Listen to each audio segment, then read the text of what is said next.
श्री शिवाय नमस्तुभ्यम। आपका मेरे YouTube चैनल पर बहुत बहुत स्वागत है।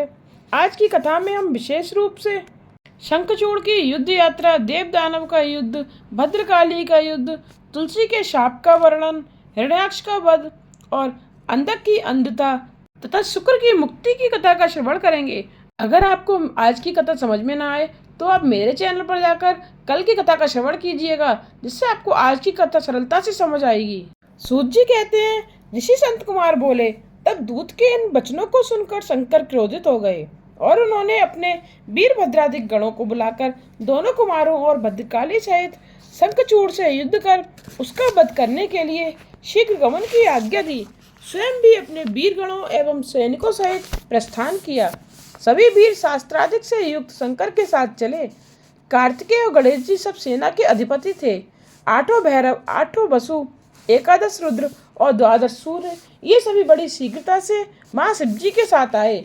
अग्नि, चंद्रमा, विश्वकर्मा, अश्विनी कुमार, कुबेर, यम, नेत्रति, नल कुमार, वायु, वरुण, बुध और सभी मंगल के ग्रह तथा महाबली काम शंकर जी के साथ आए तथा अपने वीर पार्षदों सहित 100 भुजा वाली देवी भद्रकाली स्वयं उपस्थित हुई। जिह्वा 1 योजन तक चलायमान हो रही थी और शंख चक्र, गदा, पद्म और खंग चर्म धनुष बाण धारण किए थी। उनके हाथ में 1 योजन का गोल खप्पर था और वह आकाश स्पर्शी त्रिशूल तथा 1 योजन की लंबी शक्ति धारण किए थी। 3 करोड़ योगिनी और 3 करोड़ डाकनियां उनके साथ अपनी सेना ले शिवजी शंखचूड़ से युद्ध करने चले। उन्होंने चंद्रभागा नदी के तट पर एक बट वृक्ष के नीचे शिवजी ने आसन लगाया। संत कुमार जी बोले, मुनिराज, शिवजी के दूत के चले जाने पर दानव शंखचूड़ ने अपने अंतःपुर में जाकर तुलसी से कहा कि आज के बड़े प्रातः ही मैं युद्ध के लिए जाऊंगा, मुझे आज्ञा दो। रात में उसने पत्नी से बहुत सी बातें की। दोनों स्त्री पुरुष क्रीड़ा करते हुए सुख के सागर में मग्न रहे। प्रातः उठकर यथोचित शंखचूड़ ने अपने पुत्र को राजभार सौंपा और उसे भार्या तुलसी के अधीन किया। इसके पश्चात रोती हुई प्रिया को बहुत समझाकर, जो युद्ध के लिए बार बार निषेध करती थी, उसे समझाकर अनेक प्रकार से धैर्य दिया और सेनापति को बुलाकर सैन्य तैयार कराई। क्षण मात्र में ही उसके दुर्मुद वीर युद्ध के लिए तैयार हुए। मौर्य कालिक और कालिके आदि सभी उसके साथ चले। 3 लाख अक्षौहिणी सेना युक्त वह मंडली छावनी से बाहर हुआ। गुरुजनों को आगे कर वह श्रेष्ठ रथ पर सवार हो युद्ध करने चला। चलते चलते पुष्पभद्रा नदी के तट पर अक्षय वट के नीचे अपना डेरा लगाया। वहां से उसने शिवजी की सेना को देखा। संत कुमार जी बोले, दानवेंद्र ने अपने दूत को शिवजी के पास भेजकर कहलाया कि मैं शंखचूड़ आ गया हूँ, क्या इच्छा है। तब शंखचूड़ के दूत के वाक्य सुनकर महादेव जी प्रसन्न होकर बोले, दूत, तुम जाकर अपने स्वामी से कह दो कि देवताओं से बैर त्याग कर उनसे संधि कर लो और उनका राज्य उन्हें देकर सुख से अपना राज्य करो। तुम शुद्ध कर्मी कश्यप की संतान होकर ऐसा क्यों करते हो। जब शिवजी ने इस प्रकार श्रुति समृद्धि के सिद्धांत की बहुत सी बातें कहकर दूत को समझाया तो नम्रता पूर्वक शिवजी से बोला, हे देवादिदेव, यह आपने जो कुछ कहा है वह सत्य है, परंतु मेरा भी निवेदन सुनिए। सारे दोष असुरों में ही नहीं है, देवताओं में भी हैं। मधुकैटभ दैत्य के सिर को किसने काटा। त्रिपुरा के साथ युद्ध कर उसको क्यों भस्म किया गया। आप देवताओं का ही पक्ष क्या, उनका ही कल्याण क्यों करते हो। आपको हमसे विरोध नहीं करना चाहिए, क्योंकि आप सुर असुर सबके ईश्वर हैं। उसके इस प्रकार के वचनों को सुनकर शिवजी ने कहा, मैं तो भक्तों के अधीन हूँ। देव कार्य के लिए मुझे युद्ध करने में कोई लज्जा नहीं है। तुम ऐसा ही जाकर शंखचूड़ से कह दो। यह कहकर शंकर जी मौन हो गए। दूत अपने स्वामी शंखचूड़ के पास चला गया। संत कुमार जी बोले, अब उस दूत ने जाकर अपने राजा से शिवजी की कही हुई बातें कह सुनाई। शंखचूड़ ने युद्ध की आज्ञा दे दी। इधर शिवजी ने भी अपनी सब सेना और देवताओं को युद्ध के लिए प्रेरणा दी। स्वयं भी तैयार हुए। अनेक प्रकार के रणबद्ध उठे। दोनों पक्षों के वीर भयानक मारकाट करने लगे। दंभ के साथ विष्णु, कलाकार के साथ कालका, गोकर्ण से हुतासन, कालके से कुबेर, मल से विश्वकर्मा, भयंकर से मृत्यु एवं संहार से यम और कालंबिक के साथ वरुण का युद्ध होने लगा। उन सबके जोड़ों का पृथक पृथक वर्णन नहीं हो सकता। अभी तक काली और पुत्रों सहित शिवजी बटमूल में बैठे ही रहे। उधर सारी सेना निरंतर युद्ध कर रही थी। शंखचूड़ भी रथ सिंहासन में बैठा अभी तक दूर ही था। देवताओं और असुरों ने प्राण सहता युद्ध किया। अनेक आयुधों का प्रहार हुआ। वीरगण महापराक्रम से अपने शत्रुओं का सिरा छेदने लगे। क्षण मात्र में ही पृथ्वी कटे हुए वीरों से पट गई। संत कुमार जी बोले, अब देवता दानवों से पराजित हो इधर उधर भागने लगे। बहुत से शंकर जी की शरण में गए और युद्ध का सब वृतांत कहा। यह सुनकर भगवान शंकर कुपित ही स्वयं युद्ध करने चले। उनके पहुंचते ही सैकड़ों अक्षौहिणी सेना का नाश कर दिया। उधर काली अलग ही दैत्यों का नाश कर उनका रक्तपान कर रही थी। अब देवता बड़ी वीरता से दानवों के साथ भयंकर युद्ध करने लगे। सैकड़ों लक्ष हाथियों, सैकड़ों लक्ष दानवों को काली अपने हाथ से पकड़ पकड़ कर अपने मुख में डालने लगी। स्कंद के बाणों से करोड़ों दानवों का संहार हुआ। जो बचे वे भाग गए। भगवती आदि स्कंद की विजय हुई। तब अपनी सेना का इस प्रकार संहार होते देख दानवराज शंखचूड़ स्वयं युद्ध को तैयार हुआ। उसने कान तक खींचकर जो धनुष से बाण छोड़ना आरंभ किया तो रणभूमि में बद स्थान सा दृश्य हो गया। अब उसकी भयंकर मार से शिवपुत्र स्कंद जी पीड़ित होने लगे। दानवेश्वर ने मैं दानव की अनेक माया उपस्थित की। अब उसकी माया को शिव के गढ़ और देवता कोई न जान सके। उसी समय उस महाबली शंखचूड़ ने स्कंद का धनुष काट दिया। साथ ही अपनी घातक शक्ति उठाकर उनकी छाती पर मारी। उसके प्रहार से स्कंद जी को क्षण भर के लिए मूर्छा आ गई। पश्चात मूर्छा से उस स्कंद जी ने अपने माता पिता का ध्यान कर भयानक युद्ध किया। अब उसके बाणों से शंखचूड़ के रथ में छेद हो गया। उसके कवच, किरीट, कुंडल और वाहन सभी को स्कंद जी ने छेद डाला और एक ऐसी विषबुझी शक्ति उठाकर जो उसे मारी तो उसके प्रहार से शंखचूड़ पृथ्वी पर गिर पड़ा और बहुत काल तक मूर्छित रहा। इसके पश्चात उठकर उसने भी कार्तिकेय पर अपनी शक्ति का प्रहार किया, जिसके लगने से वे भी मूर्छित हो पृथ्वी पर पड़े रहे। इस प्रकार उन्होंने ब्रह्म वाक्य को प्रमाणित किया। काली उन्हें अपनी गोद में बिठा शिवजी के पास ले आई। शिवजी ने उन्हें जीवित कर दिया। वे उठकर फिर युद्ध की ओर चले। उधर वीरभद्र शंखचूड़ से लड़ रहे थे। दोनों ने एक दूसरे के बाणों को काटा और परस्पर आघात किया, परंतु शंखचूड़ ने एक शक्ति चलाकर वीरभद्र को पृथ्वी पर गिरा दिया। वे फौरन ही उठ पड़े और दूसरा धनुष ले युद्ध करने लगे। उसी समय काली फिर युद्ध में आई और कार्तिकेश्वर की रक्षा करती हुई दानवों का चर्वण करने लगी। संत कुमार जी बोले, देवी ने युद्ध भूमि में भयानक सिंहनाद किया। कितने ही दानव मूर्छित हो पड़े। विकराल दांतों वाली चंडियां वीरों का रक्त पान कर नाचने लगीं। देवताओं के दल में महाकोलाहल होने लगा। तब काली को इस प्रकार सम्राट रूप देख दानवेंद्र शंखचूड़ स्वयं उससे युद्ध करने आया। काली ने प्रलयाग्नि के समान घोर बाण वर्षा की, परंतु राजा शंखचूड़ ने वैष्णव अस्त्र चलाकर उसे शांत कर दिया। तब देवी ने नारायण अस्त्र चलाया। दानवेंद्र रथ से उतरकर उसे प्रणाम करने लगा। इससे वह अस्त्र स्वयं ही शांत हो गया। तब देवी ने ब्रह्मास्त्र बचाव किया। उसने देवी पर घोर बाण वर्षा की। देवी उन सब बाणों का चर्वण करने लगी। इस प्रकार एक ओर से काली, दूसरी ओर से दैत्य भीषण संग्राम करने लगे। इसके पश्चात जब महाकाली ने पाशुपत का प्रयोग किया तो उसकी अमोघता की रक्षा के लिए आकाशवाणी ने रोक दिया, क्योंकि उससे उसकी मृत्यु नहीं लिखी थी। भद्रकाली पाशुपत को रोक 100 लाख दानवों को चट कर गईं। फिर शंखचूड़ को भी खाने को दौड़ी।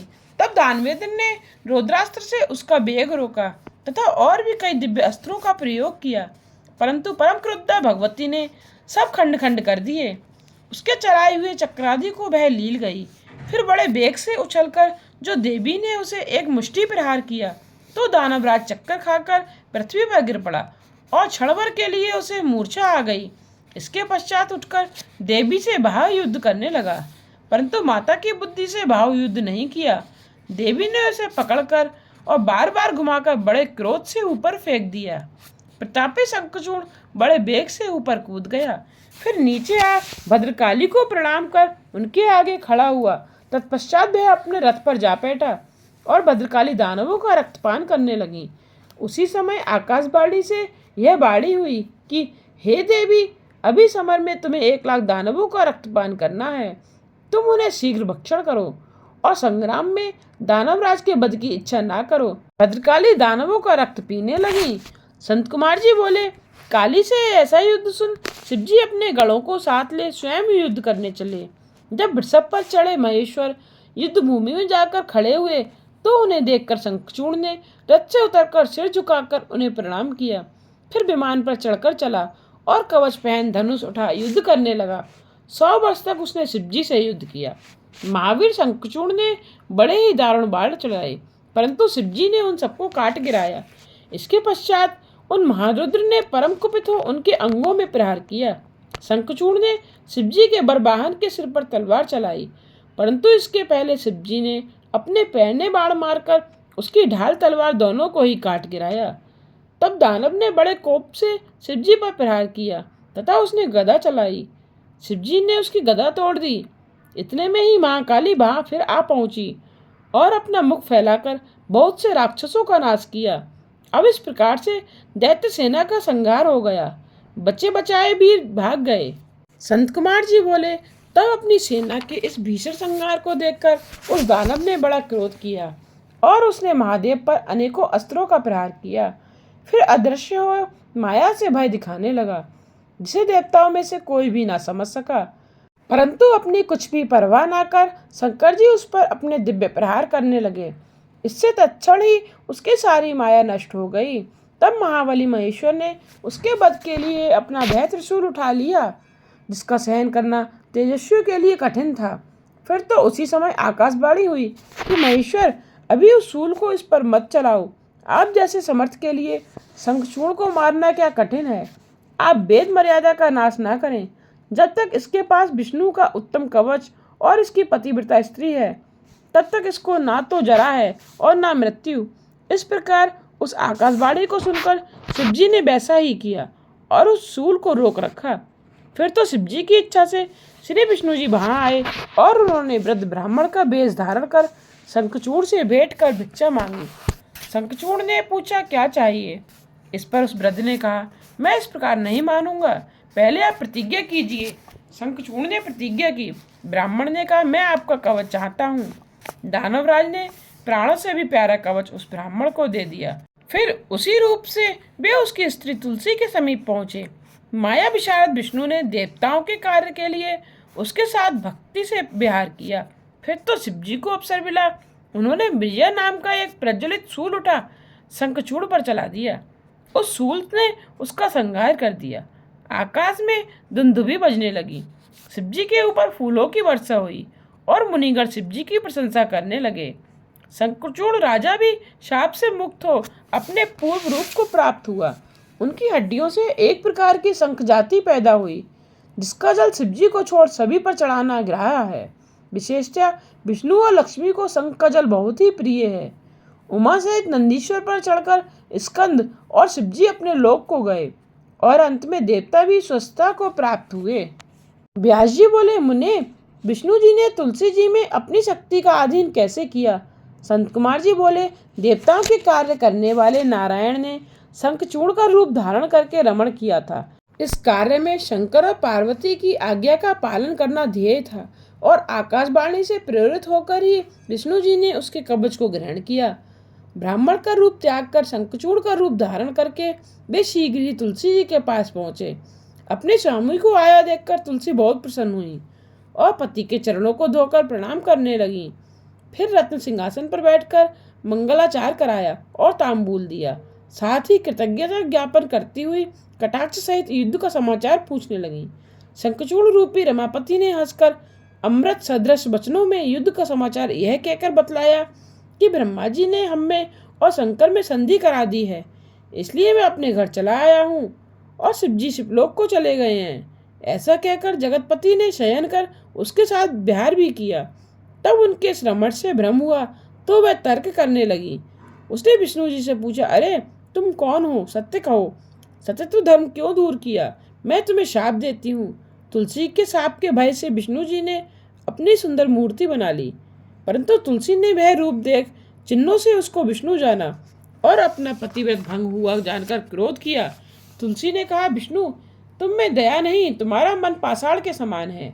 तुमने मेरे सत्य धर्म को भंग करके मेरे स्वामी का वध कराया है, अतः मैं तुम्हें शाप देती हूँ कि तुम पत्थर हो जाओ। ऐसा कहकर शंखचूड़ की सती वृंदा अत्यंत विलाप करने लगी। उसके विलाप को देखकर विष्णु जी ने भक्त वत्सल शंकर जी का स्मरण किया। शंकर जी शीघ्र ही वहां प्रकट हो गए। उन्होंने उस दुखिया को जगत की नश्वरता समझाते हुए उसकी तपस्या का फल देकर कहा कि शरीर को त्याग तुम दिव्य देह धारण कर हरि के साथ विहार करो। साथ ही तुम्हारा यह शरीर छूटने पर भारत में गंडकी नदी होगी और देव पूजन के साधन से कुछ काल में तुम मेरे वर से प्रधान रूपा तुलसी नाम से विख्यात होगी और स्वर्ग पाताल तथा मृत्यु तीनों लोकों में तुम सर्वदा हरि की समीपता पाओगी और सब वृक्षों में तुम्हारा वृक्ष श्रेष्ठ होगा। तुम दिव्य रूप धारण करके सर्वदा बैकुंठ में हरि के साथ क्रीड़ा करती रहोगी। हरि के अंश से क्षीर सागर की पत्नी होगी। तुमने जो हरि को शाप दिया है तो उसके प्रभाव से तुम गंडकी के तट पर ये हरि पाषाण रूप में स्थित रहेंगे। वहां पहने दांतों वाले करोड़ों कीड़े उस शिला को छेद कर उसमें चक्र बना देंगे और उसका नाम शालिग्राम होगा। इस प्रकार समझाकर शिवजी अंतर्ध्यान हो गए। तुलसी उस देह को त्याग कर दिव्य देह को प्राप्त हुई। कमलापति उनके साथ बैकुंठ को गए और वे गंडकी नदी होकर बह चली। विष्णु जी उसके तट पर पत्थर हो गए। नारद जी बोले, ब्रह्मांड, अतः उन महान आत्मा शंकर के चरित्र और भक्तों के आश्रित हुई उनकी सुखदायिनी लीला को आप मुझसे और कहिए। ब्रह्मा जी बोले, जलंधर का वध सुनकर सत्यवती के पुत्र व्यास जी भी ब्रह्मपुत्र मुनीश्वर से यही बात पूछने लगे। तब सत्यवती के पुत्र व्यास जी ने संत कुमार जी कहने लगे, व्यास जी, अब मंगलदायक शंकर के उस चरित्र को सुनो जिसमें अंधकासुर दैत्य ने शंकर के गाढ़पत्ते पद को प्राप्त किया। व्यास जी ने पूछा, भगवान, यह अंधक कौन है, किसके कुल में उत्पन्न हुआ था और किसका पुत्र है? ब्रह्मा जी बोले, व्यास जी के वह वचन सुनकर ब्रह्मपुत्र संत कुमार जी महेश्वर का वह सब चरित्र शुक्र के पिता को सुनाते हुए कहने लगे।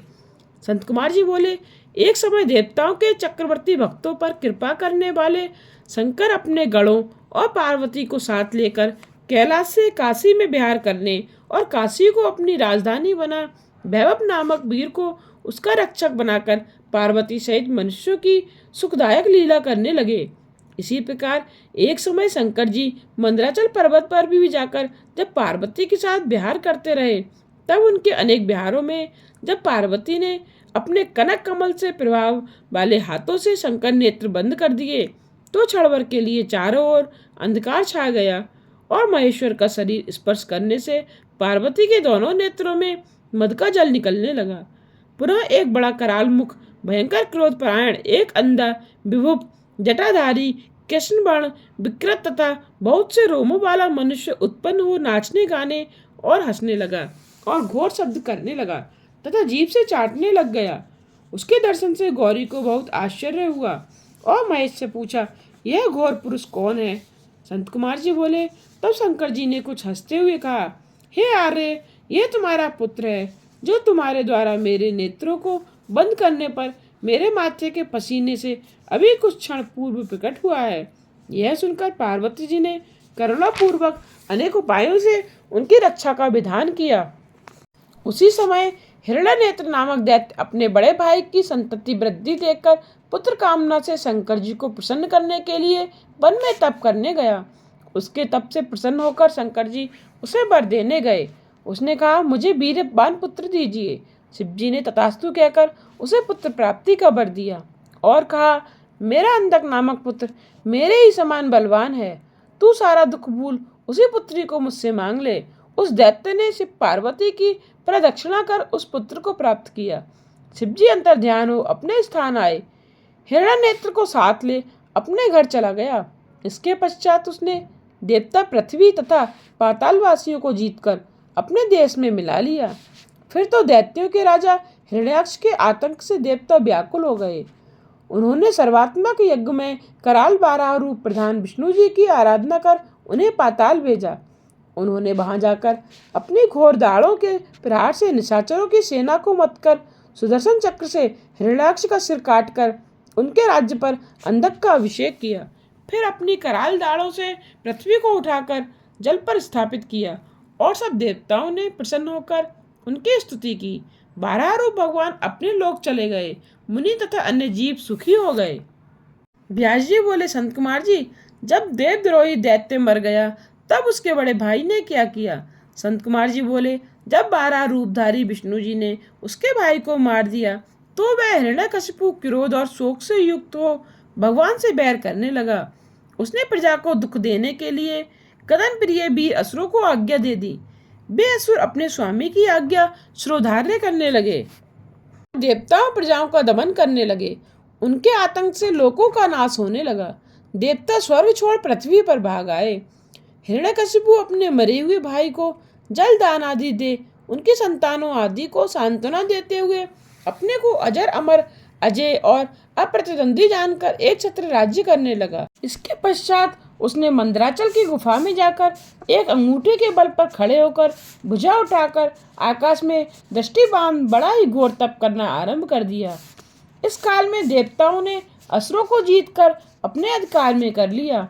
उधर जब हिरण्यकशिपु के तप तेज से निकली अग्नि सब लोगों को बांधने लगी तो उसने तृप्त होकर देवता दुखी हो ब्रह्मा जी के पास पहुंचे।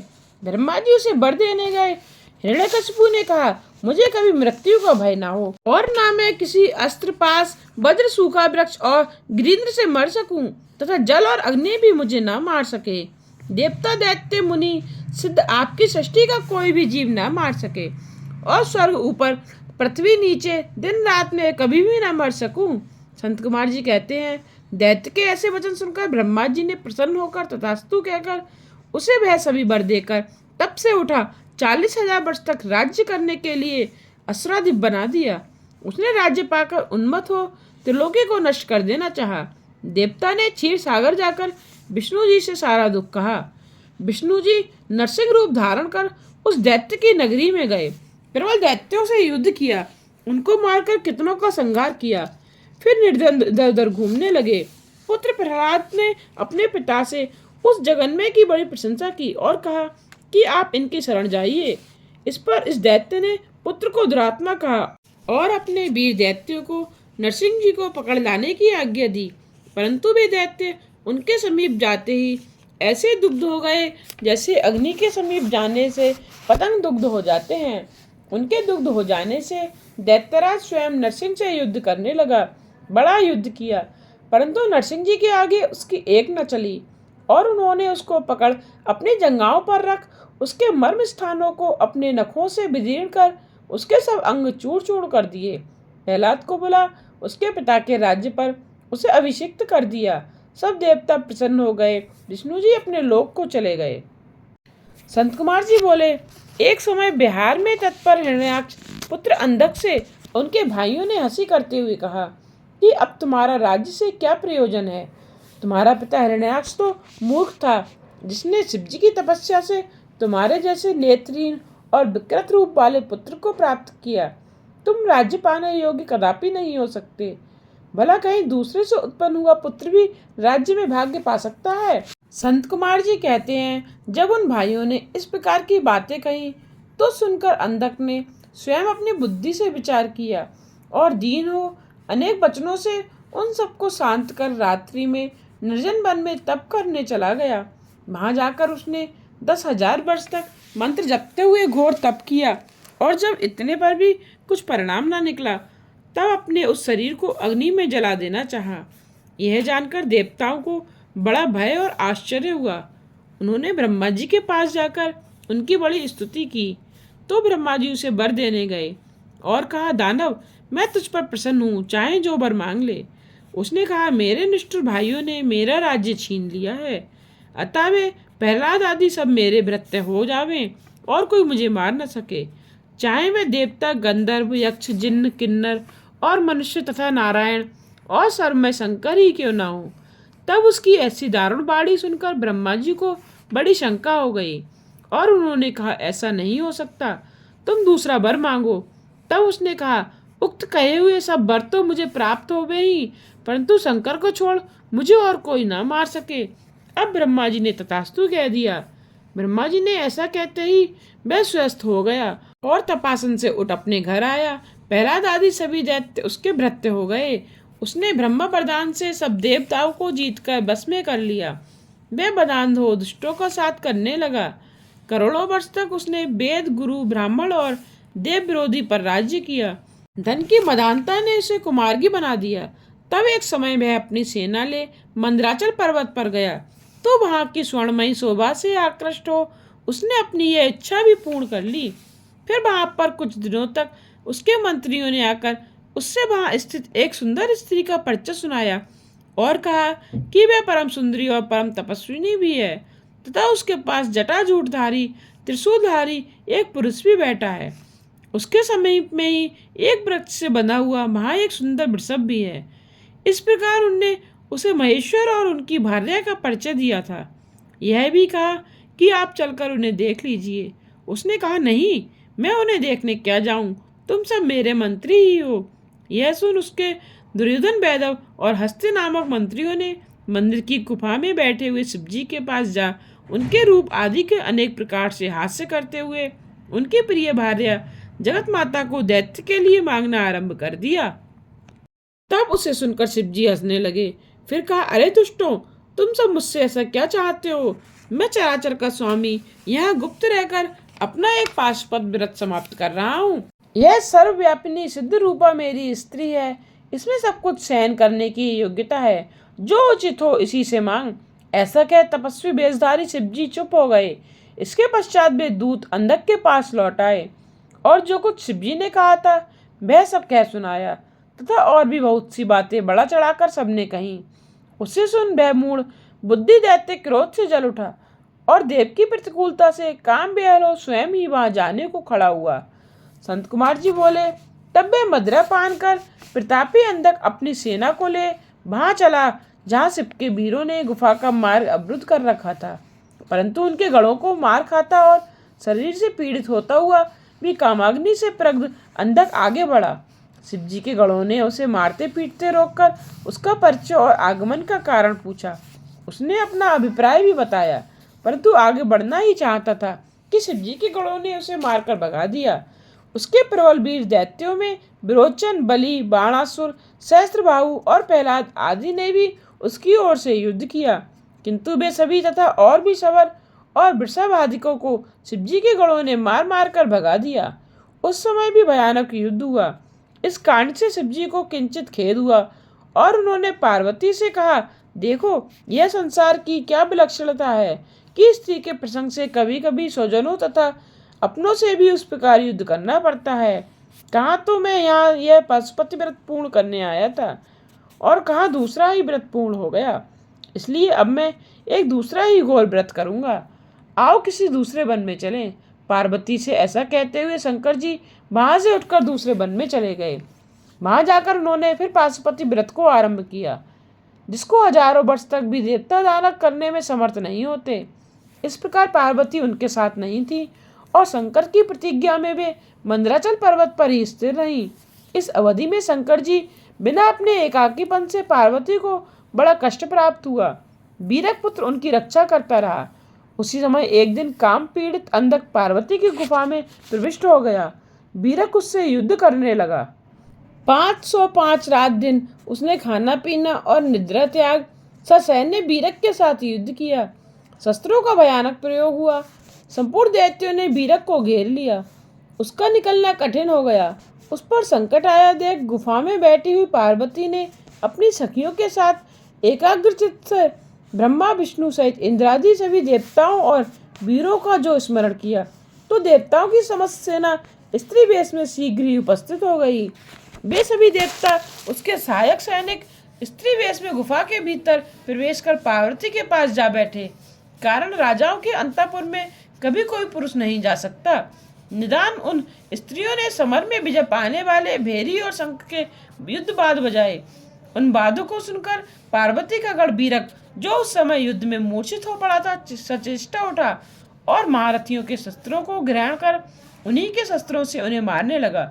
जब तक हाथ में दंड लिए ब्रह्मा जी तथा क्रोध से व्याप्त चित्त गौरी शंख चक्र गदा और धनुष धारे बाहुदंड पूर्ण नारायणी हाथ में वज्र लिए इंद्राणी और इसी प्रकार देवताओं की देवी नाम वाली सभी देवियां अपने अपने विभिन्न आयुधों से युक्त हो उस दैत्य की अपार सेना को देख हृदय में दुखी हो गईं। उसी समय ब्रह्मा की मुख शक्ति से समस्त देवताओं की स्त्रियों के मन को सावधान कर पार्वती की आज्ञा से अति पराक्रमी वीर को सेनापति बनाया। वरदान से बलि दैत्य अपनी सेना सहित उन स्त्रियों के मध्य में कूदकर अपूर्व युद्ध करने लगा। सेनापति वीर की संरक्षता में अपनी सखियों सहित पार्वती ने अद्भुत युद्ध किया। हिरण्याक्ष पुत्र अंधक महाव्यूह की रचना कर हजारों वर्ष तक वहां युद्ध करता रहा। पार्वती की सहायिका स्त्री सेना निरंतर युद्ध करती रही। 1000 वर्ष के पश्चात महेश्वर भी वहां आए। उन्होंने पार्वती को युद्ध करते देखा। पार्वती की उन पर दृष्टि पड़ी। उन्होंने सिर झुकाकर शंकर जी को प्रणाम किया। शंकर जी ने उन्हें हृदय से लगा गुफा में प्रवेश किया। दैत्यों का वेग शांत हो गया। इसके पश्चात उस दैत्य ने शंकर के पास संदेश भेज फिर उनकी स्त्री की मांग की और यह भी कहलवाया कि तुम तपस्वी नहीं, मेरे शत्रु हो। यह सुनकर शंकर के क्रोध का अंत न रहा। उन्होंने उसके दूत को बहुत सी बातें बताकर समझाकर उसे युद्ध संदेश भेज दिया। संत कुमार जी बोले, तब महाबली गिल नामक दैत्य को आगे कर अंधक शिवजी से युद्ध करने आया। वह शंकर जी की गुफा पर पहुंच वज्र सा शब्द करते हुए उन पर तथा पार्वती पर भी वज्र सा प्रहार करने लगा। इनकी सेना ने शंकर जी की उस गुफा के द्वार पर तथा उसके चारों ओर के वृक्षों और लताओं आदि को तोड़ फोड़ कर नाश कर दिया। फलों और मूलों को उखाड़ मनोहर जल को नष्ट कर वन में मार्गों को खंडित कर दिया। तब त्रिशूलधारी शंकर ने क्रुद्ध हो अपने दारुण भूतगणों सहित विष्णु आदि देवताओं को बुला दैत्यों से युद्ध आरंभ करवा दिया। ब्रह्मा, विष्णु, इंद्र, सूर्य और चंद्रमा आदि समस्त देवता विदस दैत्य के पेट में चले गए। केवल शंकर का एक गण वीरक शेष बचा। तब वह भागकर शंकर जी के पास आया और सब समाचार कहा। उसे सुन शंकर जी सातवेद का गान करने लगे। फिर सूर्य के समान अपने प्रकाशित शरीर से हास्य करने लगे। उनके अट्टहास से समस्त अंधकार दूर हो गया। वीरक ने उन दैत्यों से बड़ा युद्ध किया। उधर उस दैत्य ने नंदी को निगल लिया। तब नंदी निगला देख कबर्दी भगवान शंकर ने वृषभ पर चढ़ मंत्र जपते हुए निगले हुए को उगलने के लिए युद्ध में आए। उन्होंने अपने तीव्र बाणों से विदस को मार मार कर उस दैत्य के मुख से विष्णु सहित ब्रह्मा, इंद्र, सूर्य, चंद्रमा आदि को उगलवा लिया। देवताओं की सेना प्रसन्न हो फिर महायुद्ध करने लगी। शुक्राचार्य जी युद्ध में मरे हुए दैत्यों को अपनी संजीवनी विद्या से जलाने लगे। तब उन्हें ऐसा करते देख शिवजी के गणों ने उन्हें बांध शंकर जी के सामने उपस्थित किया। शंकर शुक्राचार्य को निगल गए। शुक्र के नष्ट होने से दैत्यों का बल क्षीण हो गया। फिर तो देवताओं ने उन्हें मार मार कर व्याकुल कर दिया। इस प्रकार बहुत समय तक हिरण्यकशिपु के वंश में उत्पन्न दैत्य महेंद्र से युद्ध करके हार गया। देवताओं ने क्रोध कर दैत्यों को नाश कर दिया। हरि ने अपनी प्रचंड गदाघात से दैत्यों को मदचूर्ण कर दिया, परंतु अब तक भी दैत्यों का प्रधान अब भी युद्ध में डटा रहा। इंद्र ललकार ललकार कर उसे मारने लगे। वह भी अपने पहने बाण मार मार गिरजा और रुद्र को पीड़ा देने लगा। सैकड़ों मायाओं से कपट युद्ध करने लगा। देवताओं के अवध्य होने से अब उसने शंकर जी को अपनी माया से जीतना चाहा। समस्त अंधक युद्ध भूमि में व्याप्त हो घोर युद्ध करने लगे, परंतु शिवजी ने अपने त्रिशूल से उस दैत्य को मारकर बहुत प्रकार से छेद डाला। उसके सारे शरीर में रुद्र का प्रवाह बहने लगा। उस प्रवाह से बहुत से दैत्य उत्पन्न होकर युद्ध करने लगे। इधर विष्णु जी ने भी यह कहकर शंकर जी के कर्ण से बहुत कराल गुण उत्पन्न कराए। फिर भयानक युद्ध आरंभ हुआ। देवताओं ने वंदना कर भूख से व्याकुल चंडिका देवी को प्रकट कर दिया। वह व्याकुल हृदय देवी दैत्यों के शरीर से निकले रक्त का पान करने लगी। तब अपने कुल का सनातन छड़ी धर्म स्मरण कर वह दैत्य शंकर पर पुनः घोर बाण बरसाने लगा। शिवजी ने त्रिशूल उठा उसका हृदय छेदते हुए उसे ऊपर उठा लिया। यह होते ही युद्ध शांत हो गया। सूर्य की प्रचंड किरणों से उसकी काया जला दी। उसका शरीर जर्जर हो गया। ऊपर से मेघों ने जल बरसाकर उसे और भी पीड़ित कर दिया। एक ओर से हिमखंड उसे अलग ही विदीर्ण करने लगा। फिर भी उस दैत्येंद्र के प्राण नहीं निकले। तब वह करुणाकर परम दयालु शंकर की स्तुति करने लगा। शिवजी ने प्रसन्न हो उसे गणपति का हक दिया। सो युद्ध समाप्त हो गया। हरि आदि देवता अपने स्थान को चले गए। इससे आगे की कथा का श्रवण आप अगले अध्याय में कीजिएगा। उम्मीद करती हूँ कि आपको आज की कथा पसंद आई होगी। आगे की कथा जानने के लिए मेरे चैनल को सब्सक्राइब करके बेल आइकन पर प्रेस करके ऑल पर क्लिक करना ना भूलिएगा, जिससे आने वाले वीडियोज़ की नोटिफिकेशन आप तक पहुँचते रहें।